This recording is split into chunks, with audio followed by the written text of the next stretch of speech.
వెళ్ళి మురళీ నాయక్‌కి సంబంధించినటువంటి కుటుంబం దగ్గరికి వెళ్ళి జోహార్ మురళీ నాయక్ అని అరవటం, జై హింద్ అని చెప్పి అరవటం, ఆళ్ళ అంత్యక్రియల్లో పాల్గొనటం. నాకు తెలిసి ఇప్పుడున్నటువంటి ఈ జనరేషన్‌ను ఎప్పుడు చూడలే ఇలాంటివి.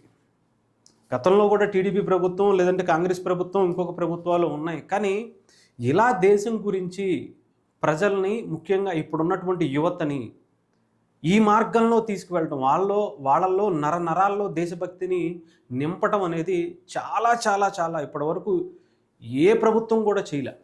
అలాంటిది ఇప్పుడున్నటువంటి ఆంధ్రప్రదేశ్ కూటమి ప్రభుత్వం, ముఖ్యంగా అటు నారా లోకేష్ గారు, చంద్రబాబు నాయుడు గారు, పవన్ కళ్యాణ్ గారు మొదటి నుంచి, ఆయన పార్టీ పెట్టినటువంటి మొదటి రోజు నుంచి కూడా ప్రతి ఒక్కళ్ళకి, ముఖ్యంగా వాళ్ళ కార్యకర్తలకి, వాళ్ళ నాయకులకి దేశభక్తి గురించి, దేశం గొప్పతనం గురించి, ఎంతోమంది త్యాగాల గురించి ప్రతిసారి చెప్పుకుంటానే వస్తారు.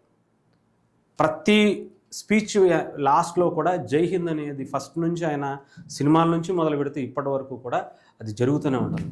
అలాంటి అస్సలు సిసలైనటువంటి భారతదేశ నాయకుడిగా పవన్ కళ్యాణ్ గారిని మనం చూస్తాం.